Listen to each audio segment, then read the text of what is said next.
ഈ അടുത്ത് വേടനെ വിമർശിക്കുന്നതിന്റെ ഭാഗമായി ഒരു RSS നേതാവ് പറഞ്ഞതാണ്, ഹിന്ദു മതത്തിൽ ഒത്തിരി നവോത്ഥാന നായകരുണ്ടായിട്ടുണ്ട്, അത് മുസ്ലിം മതത്തിലോ ക്രിസ്തു മതത്തിലോ ഉണ്ടായിട്ടില്ല, അത് ഉണ്ടാവുകയില്ലെന്ന്. അത് എത്രത്തോളം ശരിയാണ്? നമ്മൾ ഈ പറയുന്ന കാര്യത്തിനകത്ത് ആദ്യം തന്നെ നമ്മൾ മനസ്സിലാക്കേണ്ട ഒരു പോയിന്റാണ്, ഹിന്ദു മതം എന്ന് പറഞ്ഞൊരു മതം ഉണ്ടായി. ഒരു പ്രദേശത്ത് താമസിക്കുന്ന ആൾക്കാരെ ഹിന്ദുക്കൾ എന്ന് വിളിക്കുന്നതല്ല ഹിന്ദു മതമില്ല. ഇവിടെ ഉണ്ടായിരുന്നതെല്ലാം ജാതി സംഘടനകളും ജാതി വിവേചനങ്ങളും നിറഞ്ഞിട്ടുള്ള ഒരു പ്രദേശമാണ്. അല്ലാതെ ഹിന്ദു മതക്കാർ എന്ന് പറഞ്ഞിട്ട് ഒരാളില്ല. യൂറോപ്യൻസ് എന്ന് പറയുന്നത് പോലെ, ആഫ്രിക്കക്കാരെന്ന് പറയുന്നത് പോലെ, സൗത്ത് അമേരിക്കക്കാരെന്ന് പറയുന്നത് പോലെ ഒരു പ്രയോഗമാണ് ഇന്ത്യക്കാർ. സിന്ധു നദീതടത്തിന്റെ ഇപ്പുറത്ത് താമസിക്കുന്നവർ എന്നുള്ള അർത്ഥം മാത്രമേ ഉള്ളൂ, അല്ലാതെ മതമില്ല. അത് ഇപ്പൊ ആ വിമർശിച്ച RSSകാർ ഉണ്ടാക്കുന്ന പുതിയ ഹിന്ദുത്വം എന്ന് നമ്മൾ പറയുന്ന സാധനമാണ് ഹിന്ദു മതമായി മാറിക്കൊണ്ടിരിക്കുന്നത്. അല്ലാതെ നേരത്തെ നിലനിന്നിരുന്ന എല്ലാം സംഘടനകളാണ്, ഈ പറയുന്ന സമുദായങ്ങളുടെ സാധനം. ഇപ്പൊ വിവേചനം നിറഞ്ഞ അനുഭവമായിട്ട് നിന്ന ആൾക്കാർക്ക് ആ സമുദായങ്ങളിൽ ഉണ്ടായിരുന്നവരുടെ പ്രവർത്തനങ്ങളെയാണ്, ആ വിവേചനങ്ങളെ മാറ്റാനുള്ള പ്രവർത്തനങ്ങളാണ് നമ്മൾ പറഞ്ഞിരുന്നത് നവോത്ഥാനം എന്ന് പറയുന്നത്. ഇത് സ്വാഭാവികമായിട്ടും ഇസ്ലാം മതത്തിനും ക്രിസ്തു മതത്തിനും വേണ്ട. കാരണം അവര് ഈ പ്രദേശത്തുണ്ടായവരല്ല, ഇവിടുത്തെ വിവേചനങ്ങളുമായി നിന്നവരല്ല. ആ നിന്നവരല്ലാത്ത കാരണം കൊണ്ട് തന്നെ ഇസ്ലാം മതത്തിലേക്കോ ക്രിസ്തു മതത്തിലേക്കോ ഒരാൾ മതം മാറിയാൽ അടുത്ത ദിവസം അയാൾക്ക് വസ്ത്രം ധരിക്കാം, റോഡേ നടക്കാം, വിദ്യാലയങ്ങളിൽ പോകാം. ഈ തരത്തിലുള്ള ഒരു സ്വാതന്ത്ര്യം ഉണ്ടാക്കുക എന്ന് പറയുന്നത് സ്വാഭാവികമായി ആ മതത്തിനകത്തുനിന്ന് ലഭിച്ചില്ല. അതുകൊണ്ട് ആ നിലവാരത്തിലെ വിവേചനങ്ങളുടേതായ മേഖലകൾ അതിനകത്തുനിന്ന് മാറ്റാനായിട്ട് ആളുകൾ ആരംഭിക്കണമെന്ന് പറഞ്ഞ കാര്യം. ഇത്തരം പ്രവർത്തികൾക്കായിരുന്നു നവോത്ഥാന നായകർ ഇവിടെ ചെയ്തിരുന്നത്. നമ്മൾ ഇപ്പൊ ആരാധനാലയങ്ങളിലേക്ക് പ്രവേശിക്കാൻ, ആരാധന ചെയ്യുന്നതിന് ഇതൊന്നും തടസ്സമില്ലല്ലോ. നാരായണഗുരു ആദ്യം ക്ഷേത്രമല്ലേ, ആരാധിക്കാനുള്ള അവകാശം അതില് ഇതൊന്നും ചെയ്യേണ്ട ആവശ്യമില്ല. സ്കൂളിൽ പോകാനുള്ള എല്ലാം പറ്റും, റോഡേ നടക്കാൻ പറ്റും, വസ്ത്രം ഇടാൻ പറ്റും, ഇഷ്ടമുള്ള പേരിടാൻ പറ്റും. ഇതൊന്നും ചെയ്യാൻ പറ്റത്തില്ല.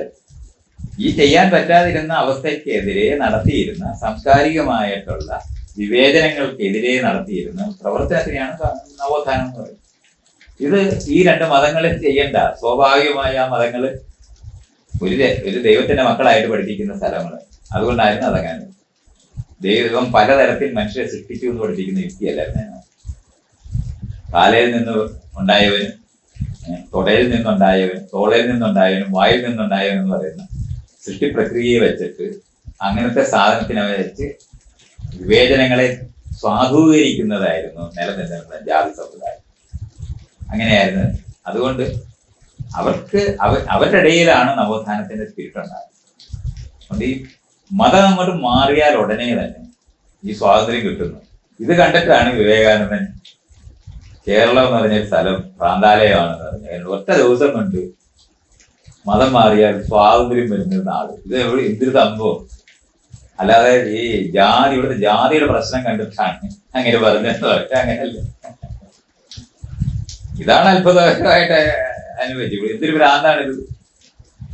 പക്ഷെ അത് നവോത്ഥാനം ആവശ്യമില്ലാതെ വന്നില്ല. പക്ഷെ നമ്മൾ ഇത് പറയുമ്പം നിലനിൽക്കുന്ന ഇസ്ലാം മതവും നിലനിൽക്കുന്ന ക്രിസ്തു മതവും ഇന്ത്യയിൽ നിന്ന് പഠിച്ചിട്ടുണ്ട്. അത് ജാതി വിവേചനമാണ്. അതുകൊണ്ട് ഈ മതം മാറി ചെന്ന ആൾക്കാരെ വിവേചനത്തോടെ വീണ്ടും പെരുമാറുന്നിടത്തേക്ക് പല തരത്തിലുള്ള ഇന്ത്യക്കാർ അതിനകത്ത് ചേർന്നിട്ടുണ്ട്. അവരവരുടെ ജാതി വിഭാഗീയത മുഴുവനും കൊണ്ടാണ് ഈ മതങ്ങളിലേക്ക് പോയത്. അതുകൊണ്ട് അവശ ക്രിസ്ത്യാനിയൊക്കെ ഉണ്ട്. ജാതിപരമായിട്ടുള്ള എല്ലാ വിവേചനങ്ങളും വീണ്ടും ഈ മതങ്ങളിലേക്ക് പടർന്നു കയറി എന്നുള്ളതാണ് യാഥാർത്ഥ്യം. ഒരു സംഘം മുഴുവനും കൂടെ അങ്ങോട്ട് മാറിക്കഴിഞ്ഞാൽ അവരൊരു ഗ്രൂപ്പായിട്ട് അതിനകത്ത് ബലത്തോടെ നിൽക്കും. അത് കമ്മ്യൂണിസ്റ്റ് പാർട്ടിക്കകത്ത് കോൺഗ്രസ് പാർട്ടിക്കകത്തും ചേർന്നിട്ടുള്ള ആൾക്കാർ, ഇവിടുത്തെ നായന്മാരും ഇവിടെ വരും. മുസ്ലിങ്ങളും ക്രിസ്ത്യാനികളും എല്ലാം ആ പാർട്ടികൾ രാഷ്ട്രീയ പാർട്ടിയായിരിക്കും. പക്ഷെ അതിനകത്ത് വിഭാഗമായിട്ട് നിൽക്കുന്നു എന്ന് പറയുന്നത് പോലെ തന്നെയാണ് ഈ ക്രിസ്തു മതത്തിലും ഇസ്ലാം മതത്തിനകത്തും ഈ വിഭാഗങ്ങളെല്ലാം വീണ്ടും പ്രത്യക്ഷപ്പെട്ടു എന്നുള്ളതാണ്. അതുകൊണ്ട് ആദ്യകാലത്ത് അതിനകത്ത് പോയി സ്വാതന്ത്ര്യം അനുഭവിച്ചത് പൊന്നാനി പോയി തൊപ്പിയിട്ട് സ്വാതന്ത്ര്യം കിട്ടിയവരെല്ലാവരും തിരിച്ച് നാട്ടിൽ വന്ന് നിൽക്കുമ്പോൾ ഏത് തട്ടിൽ നിന്നാണ് നിങ്ങൾ പോയി തൊപ്പിയിട്ടതെന്നനുസരിച്ചുള്ള വിവേചനം അനുഭവിക്കുന്നത്. ഇതാണ് നമ്മൾ ഭയങ്കര ഒരു കോൺട്രഡിക്ഷനാണ്. പക്ഷെ തുടക്കത്തിൽ അവരുടെ ആവശ്യമില്ല. അതുകൊണ്ട് നവോത്ഥാന നായകന്മാരുണ്ടാകേണ്ട ആവശ്യം മതങ്ങൾക്കില്ല. അത് ഓർഗനൈസ്ഡ് റിലിജൻ ഇല്ല. ഇതാണ് നമ്മൾ മനസ്സിലാക്കുന്നത്. അതുകൊണ്ട് ആർഎസ്സുകാരുടെ വിമർശനം അസ്ഥാനത്താണ് അത് ഈ ഇവിടെ ചേരുന്നത്. പക്ഷെ ഇന്ന് നമുക്ക് വിമർശിക്കാനുണ്ട്. അതാണ് പൊയ്കയിൽ അപ്പച്ചൻ ചെയ്തത്. അദ്ദേഹം പറയുന്നുണ്ട്, ഇതെന്താണ് പള്ളിക്കകത്ത് ഈ വിവേചനം ഞാൻ അനുഭവിക്കുന്നു, ഇത് നേരത്തെ ഞാൻ അനുഭവിച്ചിരുന്നതാണ്. ആ പാട്ടെടുത്ത് അങ്ങോട്ട് കേട്ടാൽ മതി, നമുക്കിത് കാണാം. അപ്പം അത് കാരണം കൊണ്ട് അത് വളരെ മൂർത്തമായിട്ട്, അതുപോലെ തന്നെ അവശ്യ ക്രിസ്ത്യാനികളുണ്ട്. നമുക്കിപ്പൊ നോക്കാം, ഈ പെന്തക്കോസ്റ്റ് എന്ന് പറയുന്നവർ 80% ഈ ദരിദ്രരായ ജനവിഭാഗത്തിനകത്തുനിന്നുണ്ടായത്. വളരെ ജാതീയത പഠിച്ച ക്രിസ്തു മതവും ജാതീയത പഠിച്ച ഇസ്ലാം മതവുമാണ് ഇവിടെ. അപ്പൊ ഇസ്ലാം മതത്തിനകത്ത് അത്ര ഈ ഇല്ല എന്നൊക്കെ പറയും, നമുക്കറിയാം, ഒട്ടെന്നറിയാം. ഇപ്പൊ മുടി മുറിക്കുന്ന മുസ്ലിമിനെ കല്യാണം കഴിക്കത്തില്ല എന്നൊക്കെ ഉള്ള കാര്യമൊക്കെ എല്ലാവർക്കും അറിയാം. അല്ലെന്നൊന്നും നമ്മളിങ്ങനെ പറയുമ്പോൾ അങ്ങനെ അല്ല എന്നൊക്കെയുള്ള നാട്യങ്ങളായിട്ടൊക്കെ ഇപ്പൊ ഇതിന്റെ ചവിട്ടി വന്നപ്പോ ഭയങ്കര കമന്റൊക്കെ അടിക്കുമെന്ന് എനിക്കറിയാം. പക്ഷെ നാട്ടില് അതുകൊണ്ടാണ് ക്രിസ്ത്യാനികൾ മുഴുവനും തങ്ങന്മാര് അതേപോലെ തന്നെ സാധാ സുന്നികൾക്ക് കല്യാണം കഴിച്ചു കൊടുക്കത്തില്ല. ഇത് നമുക്ക് ഈ വിവേചനം പ്രത്യക്ഷമായി ഇവിടെ ഉണ്ടായിരുന്ന വലിയ വിവേചനങ്ങൾ മറികടക്കാൻ ഈ ഇസ്ലാം മതവും ക്രിസ്തു മതവും സഹായിച്ചിട്ടുണ്ട്, സംശയമൊന്നും. പക്ഷെ അതിന് ശേഷം ഉണ്ടായിട്ടുള്ള ഈ സാധനം മുഴുവനും വളരെ തങ്ങന്മാരെ വിവാഹം കഴിക്കത്തില്ലെന്ന് പറയുന്ന സാധനം എന്ന് പറയുന്നത് ഏത് മതം ഉണ്ടായാലും അതിനകത്ത് ഇത്തരത്തിലുള്ള വിവേചനങ്ങൾ ഉണ്ടാകുമെന്ന് എനിക്കറിയുന്നില്ല. ഗോത്രങ്ങളിലായിരുന്നു മനുഷ്യരുണ്ടായിരുന്നതാണ്. നമ്മുടെ ഗോത്രം മെച്ചമാണെന്ന് പ്രവർത്തിക്കുന്നവർ തന്നെയാണ്. ഇവരിൽ തന്നെ ഈ ഒന്നിച്ച് ഗോത്രങ്ങളായി നിലനിൽക്കുന്ന റാവുത്തേഴ്സ്, അതുപോലെ പഠാൻസ്, ഇവരൊന്നും പരസ്പരം കല്യാണം കഴിക്കും. അതുകൊണ്ടാണ് ഓരോ പ്രദേശങ്ങളിൽ നിന്ന് വന്നവരാളുകൾ.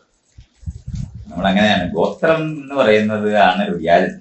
അത് ലോകവ്യാപകമാണ്. അത് മതം വന്ന് അങ്ങനെ പരിഹരിക്കുന്നു. ഈ ഗോത്രങ്ങൾ തമ്മിൽ ചേരാതിരുന്നവരെ ദൈവത്തിന്റെ മക്കളാണ് നമ്മളെല്ലാം എന്ന് പറഞ്ഞ് യോജിപ്പിക്കുന്നതായിരുന്നു മതം ചെയ്തത്.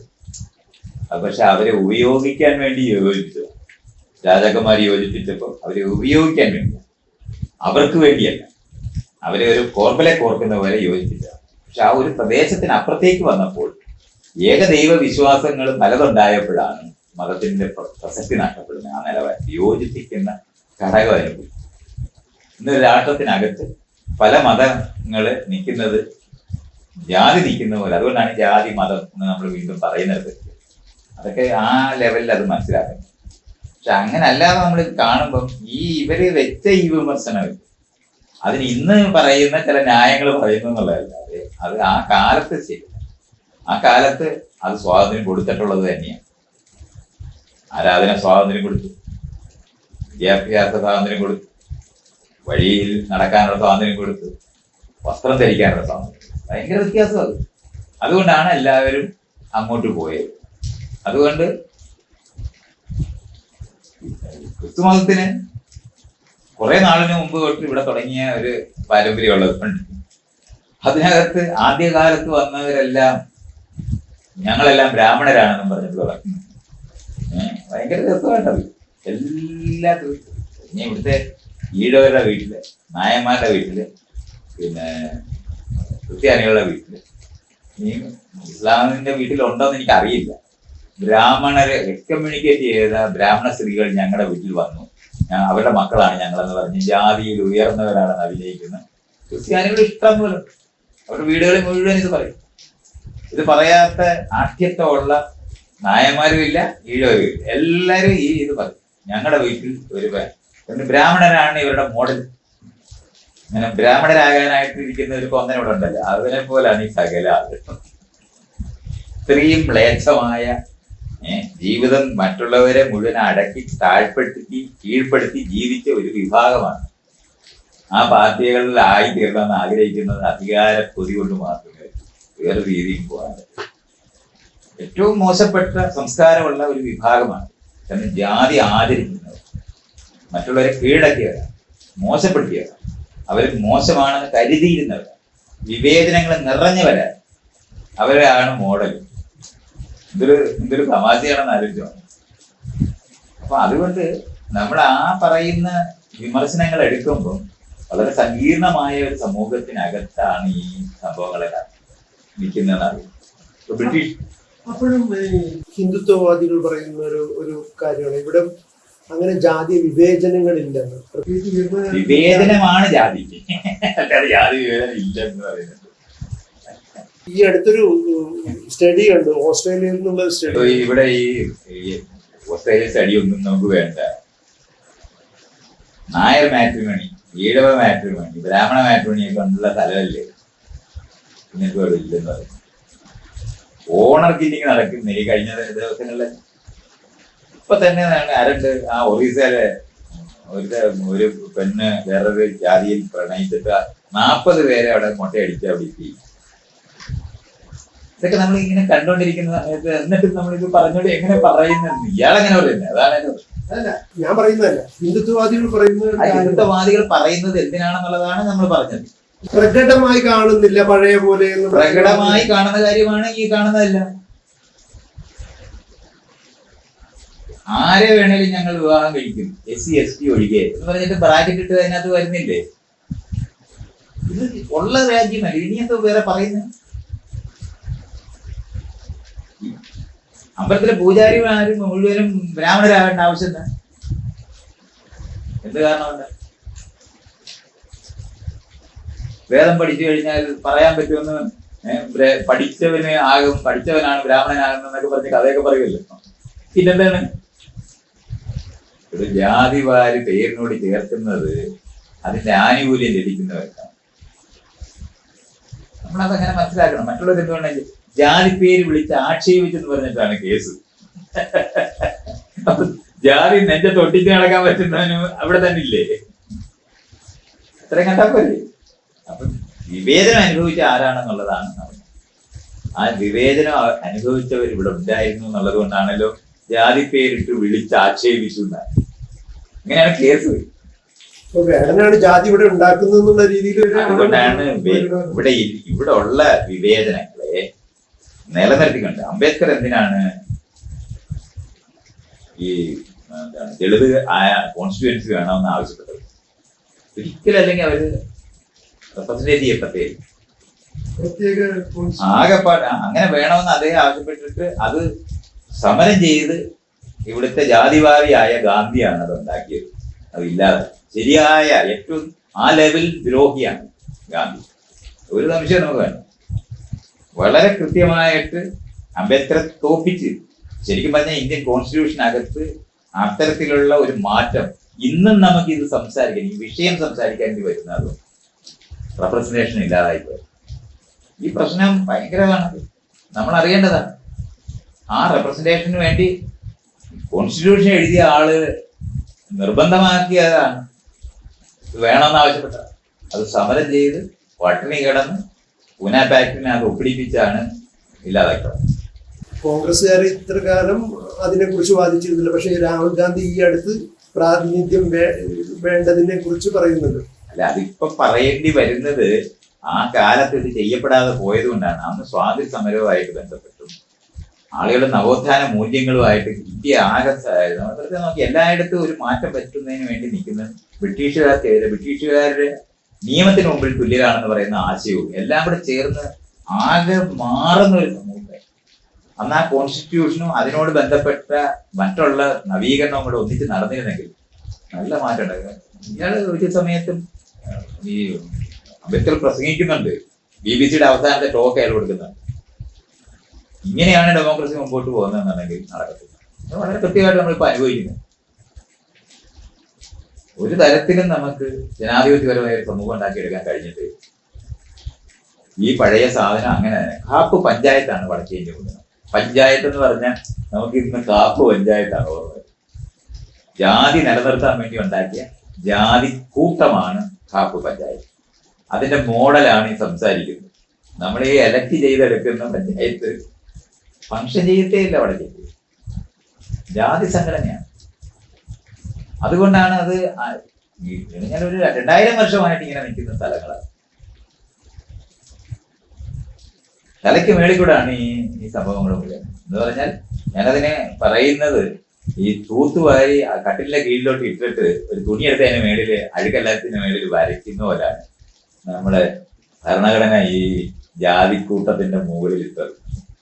സ്വാതന്ത്ര്യം നേടുന്ന കാലത്ത് ബ്രിട്ടീഷുകാർ എന്താണോ ഭയന്നിരുന്നത്, ഇത്തരം ജാതി വിഭജനങ്ങൾക്ക് എതിരെ എന്താണോ ഭയന്നിരുന്നത്, അത് താഴ്ന്ന ജാതിക്കാർ അടിച്ചമർത്തപ്പെട്ട് നിലനിൽക്കുമെന്നൊരു ഭയം ഉണ്ടായിരുന്നല്ലോ. ബ്രിട്ടീഷുകാർക്ക് ഇങ്ങനത്തെ ഒരു പേടിയൊന്നും. ബ്രിട്ടീഷുകാർ തൊട്ടിട്ടില്ല ഈ റൈറ്റ് വാരി സിസ്റ്റം, സെമീന്ദാരി സിസ്റ്റം, ഇത് മുഴുവൻ ഇവിടെ നിർത്തി കാശ് അവിടെ നിന്ന് മേടിക്കുക മാത്രമേ അവർ ചെയ്തിട്ടുള്ളൂ. അവർ പോകാൻ നേരത്തെ ഇന്ത്യൻ സ്വാതന്ത്ര്യ സമരത്തിനെ തകർക്കാൻ വേണ്ടി ഹിന്ദു മുസ്ലിം വിരോധം ഉണ്ടാക്കിയെടുക്കുക അവർ ചെയ്തത്. പിന്നീട് ഈ പറയുന്ന അവര് ലോകത്തെ അംബേദ്കർ പറയുന്നതും ബ്രിട്ടീഷുകാരുമായിട്ട് അത്തരം ഒരു അത് ബ്രിട്ടീഷുകാരിന്ന് പഠിച്ചതല്ല. അംബേദ്കർക്ക് ഒരു അവസരം കൊടുക്കുന്നുണ്ടല്ലോ. ഞാൻ പറയുന്നത് അതൊക്കെ സ്വാതന്ത്ര്യ സമരത്തിനകത്ത് ഗാന്ധിക്കെതിരെ അംബേദ്കറെ പോസ് ചെയ്യാനായിട്ട് പറ്റുമെന്നുണ്ടെങ്കിൽ അപ്പൊ അത് ചെയ്യും. ആ ചെയ്യുന്നത് നമ്മൾക്ക് നവീകരിക്കാൻ വേണ്ടിയാണെന്നുള്ള തെറ്റിദ്ധാരണ നമ്മൾ പെടരുതെന്നാണ് ഞാൻ പറയുന്നത്. ഇപ്പൊ നിങ്ങൾ ഇപ്പോൾ ചെയ്യുന്നത് പോലെ തന്നെ ഉയർന്ന ജാതിക്കാരുടെ മാത്രം ഇന്ത്യയായി മാറും എന്ന് ബ്രിട്ടീഷുകാർ ഭയക്കുന്ന ഒരു ഭാഗം ഉണ്ടായി. ഭയക്കല്ല, നാട്യമാണ് ഇന്ന് RSSകാരുടെ നിലപാടുകളാണ്. ഇപ്പൊ ഈ വേടം പറയുമ്പോ ജാതി ഉയർത്തുകയാണ്, നിങ്ങൾ അത് ചെയ്യരുത് എന്ന് പറയുന്നത് പോലെ ബ്രിട്ടീഷുകാർ പറയുന്ന സാധനമാണ്. കൺഫ്യൂസ് ചെയ്യരുത്. ബ്രിട്ടീഷുകാർ ഇതൊക്കെ പറയുന്നത് എന്തിനാണെന്ന് ചോദിച്ചാൽ, നിങ്ങൾ ഐക്യപ്പെട്ട് നിൽക്കണമെന്ന്. നമ്മളിങ്ങനെ ഐക്യപ്പെട്ട് ഇന്ത്യക്കാരെല്ലാരും കൂടെ പ്രണയപൂർവ്വം ജീവിക്കണമെന്ന് ആഗ്രഹിച്ചിരുന്ന ഒരു വിഭാഗമാണ് ബ്രിട്ടീഷുകാർ. അവർ നമ്മളിനകത്ത് കൂടെ നിൽക്കുകയാണെന്ന് ഭാവിച്ചുകൊണ്ട് തുരങ്കം വയ്ക്കുന്ന പണികളാ ചെയ്യുന്നത്. അത് തെറ്റിദ്ധരിക്കരുത്. അത് കണ്ടിട്ട് ബ്രിട്ടീഷുകാർ ചെയ്യുന്നതല്ല. ഇവര് തമ്മിൽ ഐക്യപ്പെട്ട് നിൽക്കാതിരിക്കാനായിട്ട് ഇത് പറഞ്ഞാൽ ഇപ്പൊ ഇത് മാറ്റി കൊടുക്കേണ്ടി വരത്തില്ല, ഇവിടുന്ന് കെട്ടി പോട്ടി വരത്തില്ല എന്നറിയുന്നോണ്ട് പറയുന്നത്. നിങ്ങൾ ശരിക്കും ഒരുങ്ങിയില്ല, നിങ്ങൾ ശരിയായിട്ട് ഭരിക്കുന്നില്ല. നിങ്ങൾ ഭരിക്കുന്നത് നന്നായി ഭരിക്കണം എന്നുള്ള ആഗ്രഹം കൊണ്ടാണ് ഞങ്ങൾ നിങ്ങളെ ഭരിച്ചോണ്ടിരിക്കുന്നതെന്ന് അവർ അന്നുകൊണ്ട് പറയുന്നേ. അത് കണ്ടിട്ട് നമ്മൾ വഴി തെറ്റരുത്. ഇന്നിപ്പം ഹിന്ദുക്കളെ ഉണ്ടാക്കിക്കൊണ്ടിരിക്കുന്ന RSSകാരുടെ വഴിയാണത്.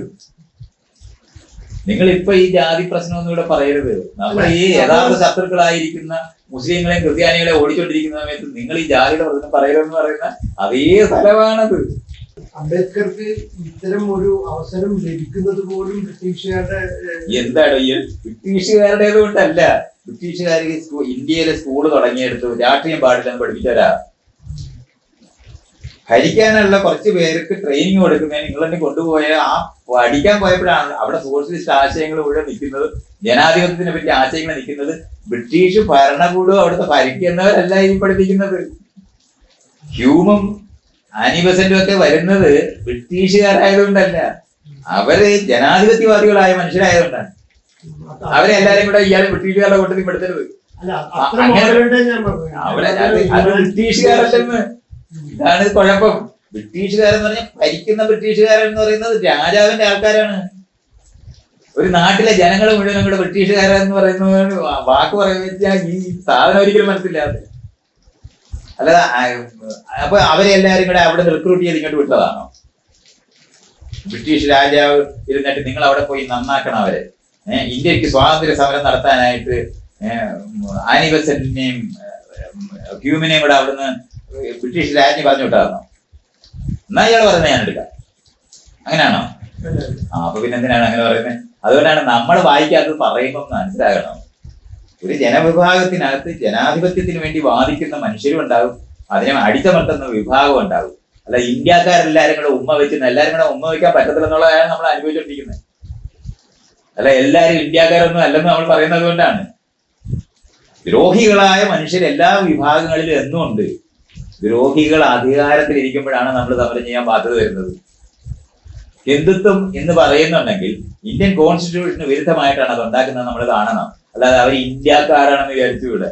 ഇതാണ് ചിലപ്പോ അങ്ങനെ പിന്നെ RSSകാരെല്ലാം കൃത്യമായിട്ട് RSSകാരുടെ കൂടെ നിന്നാൽ പോലെ എല്ലാവരും കൂടെ. അങ്ങനെ നിൽക്കാൻ പറ്റത്തില്ല രണ്ടു കൂട്ടർ. ആര്? ക്രിസ്ത്യാനികളിൽ നിന്നുകൂടെ മുസ്ലിങ്ങൾ നിന്നത്. മാത്രമല്ല കമ്മ്യൂണിസ്റ്റുകാർ നിന്നുകൂടാന്നും കൂടെ അവർ എഴുതിയിട്ടുണ്ട്.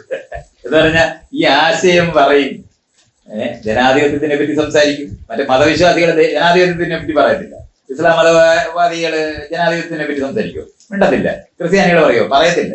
അതുകൊണ്ടാണ് കമ്മ്യൂണിസ്റ്റുകാരെ ഒഴിവാക്കണമെന്ന് പറയുന്നതിന്റെ ആവശ്യം. കാരണം കമ്മ്യൂണിസ്റ്റ് പ്രസ്ഥാനത്തിനകത്തോ അല്ലെങ്കിൽ ഇതിന്റെ കോൺഗ്രസ് സമരത്തിന് ചെയ്യുന്ന കോൺഗ്രസ്സുകാരോ ഈ പറയുന്ന സമത്വത്തിനെ പറ്റിയുള്ള സംസാരം വരും. അത് എല്ലാരും ഇന്ത്യക്കാരാണെന്നൊന്നും പറഞ്ഞോളെ പറയും, എല്ലാരും ബ്രിട്ടീഷുകാരാണെന്ന് പറഞ്ഞോളെ. അത് നമ്മളെ തിരിച്ചറിയേണ്ടതുണ്ട്.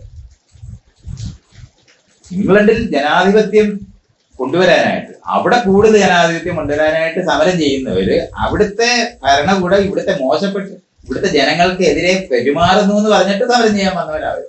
അല്ലാതെ ബ്രിട്ടീഷുകാർക്ക് അല്ലത്. അത് സോഷ്യലിസ്റ്റ് ആശയങ്ങളുള്ളവരും തുല്യമായ ആശയങ്ങളുള്ളതായ ആൾക്കാരാണ്. ഇപ്പൊ ഞാൻ ഇന്ത്യക്കാരനാണെന്ന് പറഞ്ഞാല് RSSകാർ ഇന്ത്യക്കാരാണെന്ന് എനിക്ക് സമ്മതിക്കുമോ? അവർ ഇന്ത്യക്കാരൊന്നുമല്ല, അവർ ഹിന്ദുത്വവാദികളാണ്. അവർ ഇന്ത്യ തകർക്കാൻ നിൽക്കുന്നവരാണ്. ഇന്ത്യ ബ്രിട്ടീഷുകാർക്ക് പകരം ഭരിക്കുന്നതാണ്, തമ്മിലടിപ്പിക്കുന്നവരാണ്.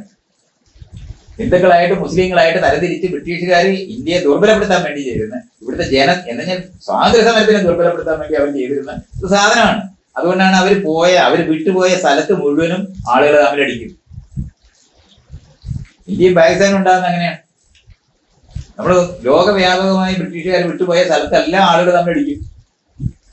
ആ തമ്മിലടിക്കുന്നതിന് അവരുണ്ടാക്കിയതാണ്. ബ്രിട്ടീഷുകാര് ഇന്ത്യക്കാരെ നന്നാക്കാൻ വേണ്ടിയാണ് ഞങ്ങളിവിടെ ഭരിച്ചുകൊണ്ടിരിക്കുന്നതെന്ന് പറയുന്നത് ന്യായം നമുക്ക് എടുക്കണ്ട. അതങ്ങനല്ല. അങ്ങനെയൊക്കെ പറഞ്ഞ് ഈ RSSകാരെ എതിരെ പറയുന്നതിന് വേണ്ടിയുള്ള മോച്ചിന് ബ്രിട്ടീഷുകാർ കൊള്ളാമെന്ന് പറഞ്ഞു കളയരുത്. കൊള്ളക്കാരായിരുന്നു. ഒരു രാജ്യത്തിനെ കൊള്ളയടിച്ച് ഇവിടുത്തെ സകല വ്യവസായവും ഡിസ്ട്രോയ് ചെയ്ത ഒരു വിഭാഗം. ലോകത്തിലെ ഏറ്റവും മെച്ചപ്പെട്ട ഡാക്ക മസ്ലിൻ എന്ന് പറഞ്ഞാൽ ഒരു മോതിരത്തിനകത്തൂടെ ഒരു സാരി മുഴുവനും ഊരാൻ പറ്റുന്ന, അന്ന് കൈകൊണ്ട് ചെയ്യുന്നതാണെന്ന് നോക്കണം. അത്ര നേർത്ത സാധനങ്ങളൊക്കെ നെയ്യാൻ അറിയാവുന്ന ഒരു ബംഗാളിനെ കംപ്ലീറ്റ് പട്ടിണിക്കിട്ട് തകർത്ത് തരിപ്പണമാക്കി കളഞ്ഞ. ബംഗാൾ ക്ഷാമം എന്ന് നമ്മൾ പറയുന്നില്ലേ, ഇവിടെ ഉണ്ടായ സകല അരിയും മുഴുവനും എടുത്ത് ആ ബ്രിട്ടനിൽ കൊണ്ടുപോയതാണ് ആ കത്തിൽ. പട്ടിണിക്കിട്ട് കൊന്നതാണ് അവിടെ. ഇതുപോലെ ഇവിടുത്തെ സകല വ്യവസായം തകർത്തവരാണ്. അവര് മെച്ചപ്പെട്ട് ഇന്ത്യക്കാരെ നന്നാക്കി കളയണമെന്ന് ആലോചിച്ചെന്നൊക്കെ പറഞ്ഞോളെ. അത് നമ്മൾ തിരിച്ചറിയാം. തെറ്റായിട്ട് തെറ്റിദ്ധരിക്കരുത്. കൊളോണിയൽ ആയിട്ടുള്ള ഭരണാധികാരികൾ ലോകത്ത് എല്ലായിടത്തും കൊള്ളയടിച്ചല്ലോ. കൊളോണിയൽ എന്ന് നമ്മൾ എന്തുകൊണ്ടാണ് വിളിക്കുന്നത്? ഇവരെ ഒരിക്കലും അവർ തുല്യമായിട്ടുണ്ടായിരുന്നില്ല. ഇപ്പൊ ഇംഗ്ലണ്ടിലെ രാജാവ് അവിടുന്ന് ഇവിടെ വന്ന് ഇന്ത്യയിലൊരു സാമ്രാജ്യം ഉണ്ടാക്കിയാൽ ഇന്ത്യയിൽ തന്നെ ഉണ്ടാവും. അവരൊരിക്കലും ചെയ്തിട്ടില്ല. ഇങ്ങനെ കംപ്ലീറ്റ് ഇപ്പൊ മൈത്രൻ ബ്രിട്ടീഷുകാരെ വളരെ പ്രകടമായിട്ട് വിമർശിക്കുമ്പോൾ ചില കാര്യങ്ങളിൽ ബ്രിട്ടീഷുകാരുടെ കൊണ്ടുവന്ന നയങ്ങൾക്ക് ഉദാഹരണം ശ്രീനാരായണ ഗുരു പറഞ്ഞിട്ടുണ്ട്, നമുക്ക് സന്യസിക്കാൻ. അത് അയാള് വ്യംഗ്യമായി പറഞ്ഞ വരിയാണെന്ന് അറിയാനുള്ള ബുദ്ധി നമുക്ക് വേണം. ആ വ്യംഗ്യമായി പറയുന്നതെന്ന് പറഞ്ഞാൽ ബ്രിട്ടീഷുകാര് നിയമം ഉണ്ടാക്കുമ്പോൾ ഇംഗ്ലണ്ടിൽ ഉണ്ടാക്കിയ നിയമമാണ് ഇവിടെ ഉണ്ടാക്കാൻ ശ്രമിച്ചത്. അത് ആ ശ്രമിച്ചത് അവര് ഭരിക്കുന്ന സ്ഥലത്ത് നിയമത്തിന്റെ മുമ്പിൽ തുല്യരാണ് എന്ന് പറഞ്ഞ കാര്യമാണ്. ഈ ആശയം പ്രകടമായി വന്ന് എല്ലാ സ്ഥലത്തും വരുന്നതിന്റെ അലിയലിയെ പറ്റി പറഞ്ഞിട്ടാണ് അത് പറയുന്നത്.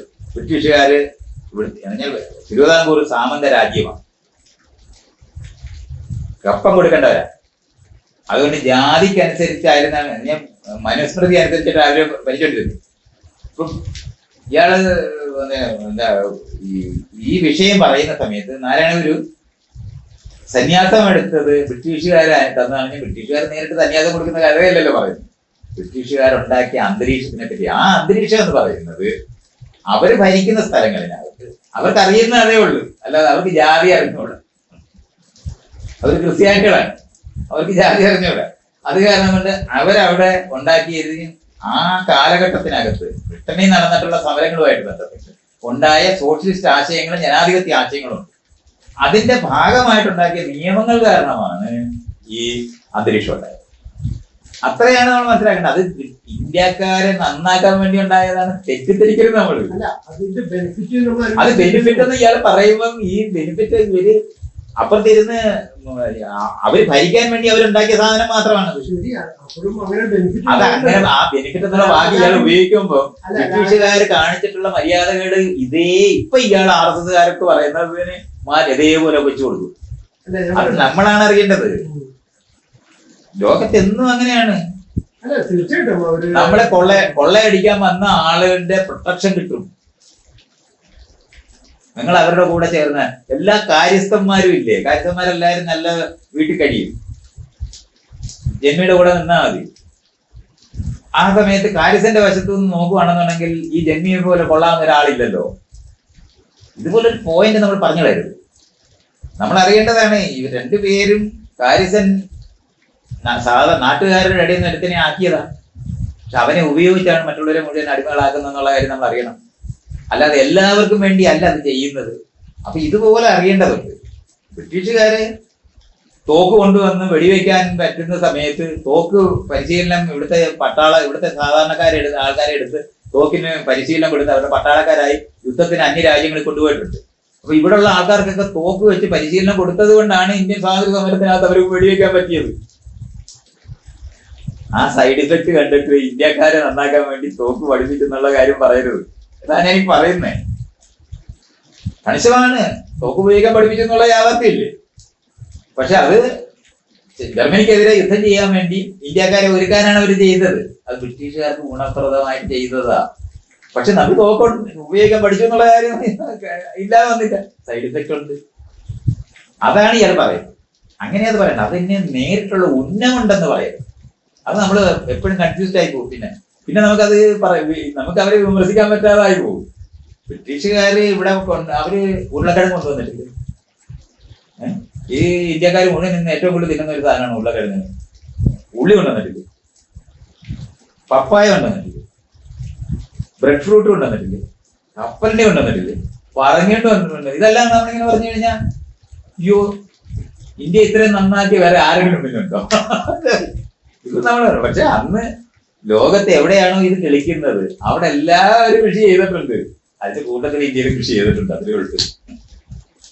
അത് മുഴുവനും എടുത്തുകൊണ്ട് പോയി അവരുടെ രാജ്യം ഇന്ന് നമ്മൾ ഈ പറയുന്ന സമ്പന്നമായ യൂറോപ്പ് ഉണ്ടാകുന്നത് ലോകവ്യാപകമായി അവർ ഈ സാധനങ്ങളെല്ലാം കൊണ്ടുപോയി കൃഷി ചെയ്ത് കൊണ്ടുപോയത്. കേരളത്തിലെ മുഴുവൻ തടിയും വെട്ടിക്കൊണ്ടുപോയില്ലേ അവിടോട്ട്. അത് ഈ കേരളത്തിനും ഇന്ത്യക്കാരെ നന്നാക്കാനാണെന്ന് നമ്മൾ തിരിച്ചിട്ട് പോണോ?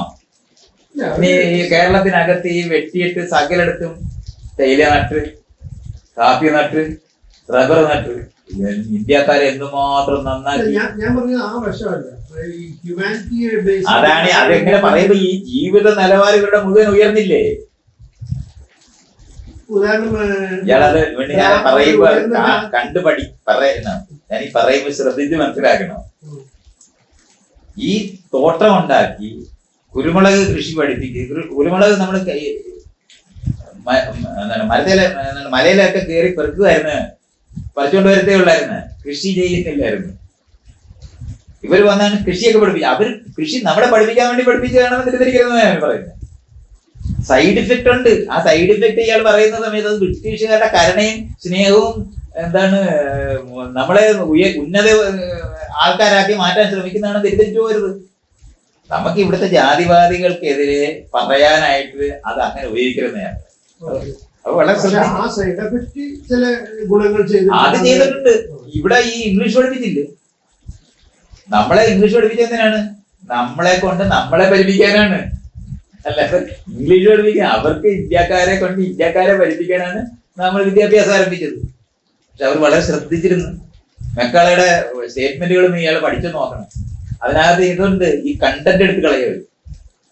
സോഷ്യലിസ്റ്റ് ആശയങ്ങള്, ജനാധിപത്യത്തിന്റെ ആശയങ്ങള് അതിനകത്ത് കടത്തി വരാതിരിക്കാൻ നോക്കുക. അതുകൊണ്ട് ഈ അകത്തുള്ള കാമ്പെടുത്ത് കളഞ്ഞിട്ടാണ് അവർ ഈ സാധനം പഠിപ്പിച്ചിട്ടുള്ളത്. ഇപ്പൊ റെയിൽവേ ലൈൻ മുഴുവൻ ഇട്ടെന്ന് പറഞ്ഞിട്ട് നമുക്ക് പറയരുതോ? സത്യമല്ലേ? പക്ഷെ അവരുടെ ട്രൂപ്പ് നീക്കാനാണ് അവരത് ഇട്ടത്. അവരുടെ സാധനം കൊണ്ടുപോകാനാണ് അവർ ഇട്ടത്. അതിന്റെ കൂട്ടത്തിൽ പാസഞ്ചർ ട്രെയിൻ ഇട്ടു എന്നുള്ളത് യാഥാർത്ഥ്യം. അതും കൂടെ ചെയ്യാത്തവന്മാരാണ് ഫ്രഞ്ചുകാരന്മാര്. അവന്മാര് ആ ബുർക്കിനോ ഫാസോയിൽ ആഫ്രിക്കയിൽ പോയിട്ട് സകല സാധനം കൊണ്ടുപോകാനായിട്ട് ആ നെറ്റ്വർക്ക് മുഴുവൻ ഉണ്ട് അവിടുത്തെ ട്രെയിനിൽ. ഒറ്റ പാസഞ്ചർ ട്രെയിനില്ല. അതുകൊണ്ട് ഫ്രഞ്ചുകാരനെയും ബ്രിട്ടീഷുകാരനെയും കൂടെ ഒന്ന് എടുത്തു നോക്കിയ ബ്രിട്ടീഷുകാർ മെച്ചമാണെന്ന് കാണാൻ പറ്റും. പിന്നെ പാസഞ്ചർ ട്രെയിൻ ഉണ്ട്. പക്ഷെ പാസഞ്ചർ ട്രെയിനകത്ത് 3 ക്ലാസ് ഉണ്ടാക്കിയിട്ടാണ് ഹിറ്റ്ലർ എന്നുള്ള കാര്യം പറഞ്ഞു വരും. വെള്ളക്കാര് കയറുന്ന ഇതും അല്ലാത്തവര് പണക്കാര് കയറുന്ന സ്ഥലവും ലോക്കൽ പണക്കാരൻ കയറുന്ന ഒരു ദരിദ്രവാസി കയറുന്ന സ്ഥലവും അങ്ങനെ ഫസ്റ്റ് ക്ലാസ്സും സെക്കൻഡ് ക്ലാസ്സും തേർഡ് ക്ലാസ്സും ഉണ്ടാക്കിയിട്ട് തന്നെ അവരുണ്ടാക്കിയെന്ന് പറഞ്ഞു. അതും മറക്കരുത്. ഞാൻ ഈ പറയുന്നത് സൈഡ് ഇഫക്റ്റ് കൊണ്ടുണ്ടാക്കിയ മാറ്റങ്ങളെ അവരുടെ ഉദ്ദേശം കൊണ്ട് വന്നു എന്നുള്ള നിലവാരത്തിൽ പറയും. അങ്ങനല്ല അത് ചെയ്യാൻ ഇപ്പൊ എന്താണ് അത്തരം സൈഡ് എഫക്റ്റുകൾ ഇവിടെ സ്വാതന്ത്ര്യം ലഭിക്കുന്ന സമയത്ത് ചില പുരോഗമനാശയങ്ങൾ മുന്നോട്ട് കൊണ്ടുവരാൻ സഹായിച്ചിട്ടില്ല. സഹായത്തിനെ പറ്റിയാ പറയുന്നത്. ഈ പുരോഗമനാശയം എന്ന് പറഞ്ഞാൽ പോരാ, അത് എന്തിനായിട്ട് ഉന്നം അറിയണം. നിങ്ങൾക്ക് ഇപ്പൊ ഒരാളെ കീഴടക്കി ഭരിക്കാൻ പറ്റത്തില്ലെങ്കിൽ ഇച്ചിരി ബോണസ് കൊടുത്താൽ ഇപ്പൊ കീഴടക്കി ഭരിക്കാൻ പറ്റുമെന്ന് നോക്കും. ആ ബോണസ് കൊടുത്തുകൊണ്ട് ഇയാളുടെ ജീവിതത്തിന് ഗുണം ഉണ്ടായില്ലെന്ന് ചോദിച്ചുകൊണ്ട്. പക്ഷെ ഈ അയാള് അന്യത ഇവനെ കൊന്നേനെ അല്ലെങ്കിൽ ഇത് സ്ഥലം തെറ്റിദ്ധരിക്കരുത്. അതിന്റെ ഏറ്റവും നല്ല ഉദാഹരണമാണ് കേരളത്തിലെ ക്ഷേത്രപ്രവേശനം. ക്ഷേത്രപ്രവേശനം എന്തിനാണ് അവർ ചെയ്തത്? ഇവരുടെ കീഴിലുണ്ടായിരുന്ന മുഴുവൻ ജാതിക്കാരും മറ്റു മതങ്ങളിൽ പോകാതിരിക്കാൻ നിയന്ത്രിച്ചിട്ടുണ്ട്. അപ്പൊ ക്ഷേത്ര പ്രവേശനം പുരോഗമനപരമായ ഒരു പ്രവൃത്തിയല്ലയോ എന്ന് ഇയാൾ ചോദിച്ചാൽ അല്ലെന്ന് എനിക്ക് പറയാൻ പറ്റുമോ? ആണെന്ന് പറയേണ്ടി വരും. പക്ഷെ അതിനകത്ത് കള്ളത്തരം എനിക്കറിയാം. ഇതുപോലെ സാധനങ്ങൾ ചെയ്യും, ബോണസ് കൊടുക്കും. ഒരു സമരത്തിനകത്ത് ആവശ്യപ്പെട്ട കൂലി കൂട്ടാതെ എങ്ങനെയാണ് ഇത് കണ്ടെയ്ൻ ചെയ്യാൻ പറ്റുന്നുള്ള നിലവാരത്തിലുള്ള കാര്യങ്ങളെല്ലാം മുതലാളി കഴിക്കും. ആ ചെയ്യുന്ന സാധനം കൊണ്ട് ജനങ്ങൾക്ക് ഗുണമുണ്ടായില്ലയോ എന്ന് ചോദിച്ചോണ്ട് സംശയമൊന്നുമില്ല. പക്ഷെ അത് സൈഡ് ഇഫക്റ്റ് മാത്രമല്ല, അത്രയും ചെയ്യുന്നത് വഴി ഒരു വലിയ സമരത്തിനെ പൊളിക്കാനും കൂടെ പറ്റും. അതും കൂടെ അറിയണം. അത്തരത്തിലുള്ള ഉന്നങ്ങളോടാണ് ഇത്തരത്തിലുള്ള സാധനങ്ങൾ ചെയ്യുന്നത്. അത് കണ്ട് നമ്മൾ തിരിച്ചറിയും. ബ്രിട്ടീഷുകാര് ഇംഗ്ലീഷ് പഠിപ്പിക്കുന്ന പോലെ തന്നെയായിരുന്നു ഇവിടുത്തെ സകല ബ്രിട്ടനിൽ നിന്നും ജർമ്മനിയിൽ നിന്നും ഒക്കെ ആളുകൾ ഇന്ത്യയിലെ ക്രിസ്തു മതം പ്രചരിപ്പിക്കാൻ വന്ന പള്ളിയിലച്ചന്മാര് അവർ ചെയ്ത വലിയൊരു വർക്കുണ്ട്. അത് ചെറുതായിട്ട് കാണരുത്. പക്ഷെ അത് അതിനകത്തെ മനുഷ്യത്വമുള്ള മനുഷ്യരാണ്. ഇവിടുത്തെ ജനങ്ങൾക്ക് അക്ഷരം പഠിപ്പിച്ച് കൊടുക്കണമെന്ന് വിചാരിച്ചിട്ട് ഗുണ്ടക്ക് ഉണ്ടാക്കിയ നിഘണ്ടു ഇതൊക്കെ നമ്മൾ ചെറുതായിട്ട് കണ്ടുകൂടാ. പക്ഷെ അത് ജർമ്മനിയിൽ അന്ന് എന്താണ് നാസികൾ ഭരിക്കുന്ന സമയത്തുള്ളവരാണ്, അവരാണ് ഇത് ചെയ്തതെന്ന് നാസികൾ ചെയ്തു എന്നുള്ള നിലയ്ക്ക് പറയാൻ പറ്റുമോ? അങ്ങനെ പറഞ്ഞൂടാ. അതുകൊണ്ടാണ് പറഞ്ഞ ഹ്യൂമിനെയും ആനിവേഴ്സറിനെയും മുണ്ടത്തിനെയും ഒക്കെ നമ്മൾ വെക്കേണ്ട സ്ഥലം വേറെയാണ്. ലോകത്തെല്ലാ വിഭാഗത്തിനകത്തും ജനാധിപത്യത്തിനെയും മനുഷ്യത്വപരമായി പെരുമാറുന്ന ആളുകളുണ്ട്. അവരെ ബ്രിട്ടീഷുകാരൊന്നും എന്താണ് ജർമ്മൻകാരെന്നൊക്കെ വിളിച്ചു കളയുന്നത്. ഇപ്പൊ ബെയ്തോവൻ ജർമ്മൻകാരനാണ്. അവൻ നമ്മള് ഹിറ്റ്ലറുടെ കൂടെ അയാളെ പെടുത്തുവോ? ഐൻസ്റ്റൈൻ ആ സമയത്ത് തന്നെയുള്ള ആളല്ലേ, അയാളെ പെടുത്താൻ പറ്റുമോ? അതാണ് ഇവരെല്ലാം ജൂതന്മാരെ കൂടെ. ഇപ്പൊ ഈ ഇസ്രായേലുകാരുമായിട്ട് നമ്മൾ ബന്ധപ്പെടുത്തി ഇവരെ ആരെങ്കിലും എടുക്കാൻ പറ്റുമോ? അതുകൊണ്ടാണ് അത് ഞാനും ഇന്ത്യക്കാരനല്ലേ, ഈ പ്രദേശത്ത് തന്നെയല്ലേ. അമേരിക്ക ചെല്ലുമ്പോൾ ഞാൻ ഇന്ത്യക്കാരനാകത്തില്ലേ, ഞാൻ അത് തന്നെ ആർസുകാരനാവുമോ? അതുപോലെ കൺഫ്യൂസ് ചെയ്യരുത്. നമ്മൾ അറിയേണ്ടതുണ്ട്, ജനാധിപത്യവാദികളായിട്ടുള്ള ലോകത്തിനകത്ത് നീതിബോധത്തോടെ പെരുമാറുന്ന മനുഷ്യര് എല്ലാ ജനവിഭാഗത്തിനിടയിലുണ്ട്. അവരെല്ലാരും കൂടെ ഒന്നടങ്കം സായിപ്പെന്ന് വിളിച്ച് ഒരു മറുവശത്ത് ആക്കിക്കളയരുത്, ബ്രിട്ടീഷുകാരെന്ന് വിളിച്ച് ഒരുപോലെ ആക്കിക്കളയരുത്. അത് നമ്മളാണ് അറിയേണ്ടത്. ആ അർത്ഥത്തിൽ പറയുന്ന ഒരു സ്ഥലമുണ്ട്, സൈഡ് ഇഫക്റ്റ് കൊണ്ടുണ്ടാകുന്ന സാധനങ്ങൾ. അത് അവരുടെ ഉദ്ദേശങ്ങൾക്ക് പുറത്താണ്. ഇത്രയും നമ്മൾ അറിയണം. അല്ലെന്നുണ്ടെങ്കിൽ ഇന്ത്യ നവീകരിക്കപ്പെട്ടു പോയതിനെ കംപ്ലീറ്റ്. ഒരു 100 വർഷം ഭരിച്ചത് ബ്രിട്ടീഷ് ഭരണം നേരിട്ട് ഭരിച്ചത്. മറ്റേ ബ്രിട്ടീഷ് ഈസ്റ്റ് ഇന്ത്യ കമ്പനി ഭരിച്ചതാണ് 200 വർഷം. ആകെ 300 വർഷം അവർ ഭരിച്ചിട്ടുണ്ടെന്ന് പറയുമ്പോഴും ഈസ്റ്റ് ഇന്ത്യ കമ്പനിയാണ് 200 വർഷം ഭരിച്ചിരുന്നത്. അവർ ഇവിടെ ഒരു കാര്യം ചെയ്യണ്ടെന്ന് തീരുമാനിച്ചപ്പോഴായിരുന്നു വെടിവെച്ച് കൊല്ലുകയായിരുന്നു ചെയ്തത്. അതിന് മറികടന്ന് അപ്പൊ അതിനെതിരെ സമരം ഉണ്ടായി, മ്യൂട്ടിനി ഉണ്ടാകുന്ന സമയത്താണ് നേരിട്ടുള്ള ഭരണം ഉണ്ടായത്. അത് കഴിഞ്ഞിട്ട് 100 വർഷത്തോളം അവർ ഭരിച്ചിട്ടുണ്ട്. ഈ 100 വർഷവും അവർ കൊണ്ടുവന്നിരിക്കുന്ന മറ്റ് രാജ്യങ്ങളിനകത്തൊക്കെ അവര് വളരെ ശ്രദ്ധിച്ചിട്ട് ഇവരാരെങ്കിലും പരാതി കൊടുത്താൽ പരിഗണിക്കും. ഇതുകൊണ്ടാണ് പാർലമെന്റിന് ബ്രിട്ടീഷ് പാർലമെന്റിനകത്തൊക്കെ ഡോക്ടർ പൽപ്പു ഒക്കെ പോയിട്ട് പരാതി കൊടുത്തിട്ടുണ്ട്.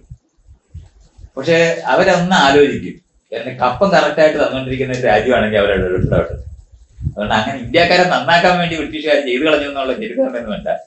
ഈ മനുഷ്യാവകാശം എന്ന് പറയുന്ന സാധനം നമ്മളിതുപോലെ അനുഭവിച്ചിട്ടുള്ള സാധനമാണ്. ഇവിടുത്തെ വളരെ മര്യാദയായിട്ട് ആ ശിവകാശിയിലെ കുട്ടികളെ ഇട്ട് തീപ്പെട്ടി ഉണ്ടാക്കുന്ന സമയമുണ്ടായിരുന്നു. അന്ന് മനുഷ്യാവകാശപരമായിട്ടുള്ള സമരങ്ങൾ നടത്തി ആ മനുഷ്യാവകാശത്തിന്റെ കാര്യങ്ങൾ ഉന്നയിക്കുമ്പോൾ അമേരിക്കയിലും ഇംഗ്ലണ്ടിലും ഒക്കെ ഉള്ള ആൾക്കാർ ഇവിടുന്ന് തീപ്പെട്ടി മേടിക്കണ്ടെന്ന് തീരുമാനിക്കുന്ന ഒരു സ്ഥലം. അങ്ങനെ എടുക്കുന്നതിന് ഇവിടെ ആ നിയമങ്ങൾ മാറ്റാൻ ബാധ്യത വന്നു. പക്ഷെ അവര് ആ മനുഷ്യാവകാശം ഉപയോഗിച്ചെന്തിനാ? സാധനത്തിന് വില ഉറപ്പിക്കാനാണ്. തിരുപ്പൂര് ഉണ്ടാക്കുന്ന വസ്ത്രങ്ങൾ മനുഷ്യാവകാശപരമല്ല എന്ന് പറയുമ്പോൾ സാധനത്തിന് വില ഉറപ്പിക്കാൻ പറ്റുന്നവർ കണ്ടുപിടിച്ചു. അങ്ങ് മനുഷ്യാവകാശം അങ്ങനെയാ ബ്രിട്ടീഷുകാരും അമേരിക്കാരും ഉപയോഗിക്കുന്നത്. അല്ല, ഇയാൾ വിചാരിക്കുന്നത് ഇവിടുത്തെ തൊഴിലാളികളെല്ലാം നന്നാകണമെന്ന് ആഗ്രഹിച്ചിട്ടല്ലത്. നമ്മളതൊക്കെ മനസ്സിലാക്കേണ്ടതുണ്ട്. ഇത്തരത്തിലുള്ള എത്തിക്കലായിട്ടുള്ള ഇത് ഉന്നയിക്കപ്പെടുമ്പോഴും അതിന്റെ ഉദ്ദേശങ്ങളെ പറ്റി നമ്മൾ നല്ലോണം നോക്കിയില്ലെന്നാണ് ഞങ്ങൾ കാണാറ്. ഇപ്പൊ ട്രംപ് യുദ്ധം നിർത്തി എന്ന് പറയുന്നത് വ്യവസായത്തിന് നടത്തുകയാണെന്ന് തോന്നിയാൽ നിർത്തും, വ്യാപാരത്തിന് നടത്തുകയാണെങ്കിൽ നോക്കിയാൽ നിർത്തും. അല്ലാതെ അവിടുത്തെ ജനങ്ങളോട് വല്ല ഇതുണ്ടായിട്ടുണ്ട്? അതൊക്കെ നമുക്ക് കൺഫ്യൂഷൻ ഉണ്ടായിക്കൂടാ. അതുകൊണ്ടാണ് നമ്മൾ സൂക്ഷിച്ചു വേണം ഈ കാര്യങ്ങൾ പറയാനായിട്ട്. അല്ല, ഗുണ്ടട്ട് ജർമ്മൻകാരനാണ് എന്ന് പറഞ്ഞാൽ നാസി ജർമ്മനിയിൽ നിന്ന് റെപ്രസെന്റേറ്റ് ചെയ്യുന്ന ആളാണോ അയാള്? അങ്ങനത്തെ കൺഫ്യൂഷൻ പാടില്ല. അത് നമ്മൾ കൃത്യമായിട്ട് അറിയേണ്ടതുണ്ട്. അതുകൊണ്ട് ബ്രിട്ടീഷുകാർ എനിക്ക് സന്യാസം തന്നു എന്ന് പറയുമ്പോൾ ധ്വനിപരമായി പറയുന്നതാ, അല്ലാതെ ബ്രിട്ടീഷുകാർ അറിഞ്ഞിട്ട് പോയാലുമില്ല ഒരു സന്യാസം എടുത്തു. അതുകൊണ്ടാണ് അത് പറയേണ്ടത്. അപ്പോൾ നമ്മൾ നിലനിൽക്കുന്ന ജാതിവാദികളെ ഇതിനു വേണ്ടി ബ്രിട്ടീഷുകാരെ കൂട്ടുപിടിക്കരുത്. ഈ ജാതിവാദികളെക്കാളും ഭീകരന്മാരാണ് അവര്, തെറ്റിദ്ധരിക്കരുത്. ഇത് നമ്മൾക്ക് കൺഫ്യൂഷൻ ഉണ്ടാകാതിരിക്കാൻ വളരെ സൂക്ഷിച്ച് നമ്മൾ കൈകാര്യം ചെയ്യേണ്ട ഏരിയകളാണ്. ഇല്ലെന്നുണ്ടെങ്കിൽ ഒരു ഭീകരന്റെ കയ്യിൽ നിന്ന് മറ്റൊരു ഭീകരന്റെ കയ്യിൽ പോയി വീഴും എന്നുള്ളതല്ലാതെ വേറെ പ്രയോജനമൊന്നും ഉണ്ടാകത്തില്ല. അത് നമ്മൾ ഞാൻ പറയുന്നത് ഇവിടുത്തെ RSSകാരെന്ന് പറഞ്ഞാൽ ബ്രിട്ടീഷുകാരുടെ തുടർച്ചയാണ്. അതുകൊണ്ടാണ് അവര് മുസ്ലിങ്ങളെ ഹിന്ദുക്കളെ തരംതിരിക്കുന്നത്, ഒരു വിഭാഗത്തിനെ ഉപയോഗിച്ച് മറ്റു വിഭാഗത്തിനെ കീഴ്പ്പെടുത്താൻ ശ്രമിക്കുന്നത്. അത് ബ്രിട്ടീഷുകാരുടെ തന്ത്രമാണ്.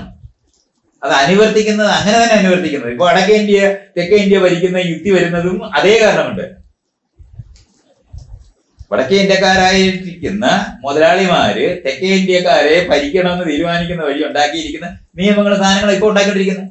പാർലമെന്റിനകത്ത് ഇനി ഉണ്ടാക്കാൻ പോകുന്ന ഈ സീറ്റ് വിഭജനം എന്ന് പറയുന്നത് ശരിക്കും പറഞ്ഞ് ഇവിടെ ആർക്കെങ്കിലും ഉണ്ടായിരുന്ന കൂടെ എടുത്ത് അപ്പുറത്തോട്ട് പോകും. ഒരിക്കലും ഇനി തെക്കേ ഇന്ത്യ റെപ്രസെന്റേഷൻ ഉണ്ടാകത്തേ ഇല്ല. അത് ചെയ്തു കഴിഞ്ഞാൽ നമ്മളാണ് അറിയേണ്ടത്. അതുകൊണ്ട് ഇത് കൺഫ്യൂഷൻ നമുക്ക് പാടില്ല. ഇതുപോലെ അറിയാതെ ഇതുപോലുള്ള സാധനങ്ങൾ പറഞ്ഞു പോകും. അത് നമ്മൾ ഇപ്പൊ ഇവരെ തോൽപ്പിക്കാൻ വേണ്ടി അപ്പൊ പറയുന്ന സാധനമാണ്, അങ്ങനെ പറഞ്ഞുകൂടാ. അത് അറിയണം. ബ്രിട്ടീഷുകാര് നമുക്ക് അനുഭവിക്കാവുന്നതിൽ ഏറ്റവും മോശപ്പെട്ട വിഭാഗമാണ്. കണ്ണിച്ചോരയില്ലാതെ ആൾക്കാരെ വെടിവെച്ച് വന്നിട്ടുണ്ട്, മുഴുവൻ പേരെയും കൊള്ളയടിച്ചിട്ടുണ്ട്. പക്ഷെ RSകാര് അവരെ പറ്റി ഒരു അക്ഷരം കിട്ടത്തില്ല. അവരുടെ ശത്രുക്കൾ ആരാണ്? മുസ്ലിങ്ങളാണ്. ഔറംഗസീബാണ് ഏറ്റവും ഭീകരൻ എന്നാ പറയുന്നത്. കൃത്യമായിട്ട് മനസ്സിലാകേണ്ടത് ഇത്. ബ്രിട്ടീഷുകാരുടെ ക്രൂരകൃത്യങ്ങൾ അവരുടെ കണക്കിലേ ഇല്ല. ബ്രിട്ടീഷുകാർ ഭരിച്ചിട്ടേ ഇല്ല ഇന്ത്യ. അവസാനത്തെ ഭരണകർത്താവ് എന്ന് പറയുന്ന അവര് RSകാരെ സംബന്ധിച്ചോളം ഔറംഗസീബാണ്. എന്തിനാണ് അത് പറയുന്നത്? ഈ രാജ്യത്ത് വന്ന് ഒരിക്കൽ പോലും കൊള്ളയടിക്കാതെ ഇവിടെ തന്നെ താമസിച്ച് ഇവിടെ സകല ഞാൻ ബ്രിട്ടീഷുകാർ ഇന്ത്യയിലോട്ട് വരുമ്പോൾ ഇന്ത്യ ഏറ്റവും വലിയ സ്വത്തുകാരായിരുന്നത് ഈ മുഗൾ രാജവംശത്തിന്റെ കീഴിലാണ്. അത്രയും ധനമുള്ള രാജ്യമായിരുന്നത്. അങ്ങനെ ഇരുന്ന ആ രാജ്യത്തിനെ മുഴുവൻ കൊള്ളയടിച്ചുകൊണ്ട് പോയവന്മാര് നല്ലവരായി മാറത്തത്. നമ്മൾ ഈ സാധനം പറയുമ്പോ അവര് ട്രെയിൻ ഇടുന്നത് ഇന്ത്യക്കാർക്ക് യാത്ര ചെയ്യാൻ വേണ്ടിയാണ്, അവരുടെ സാധനങ്ങൾ കൊണ്ടുപോകാനാണ്, അവരുടെ പട്ടാളം മൂവ് ചെയ്യാനാണ്.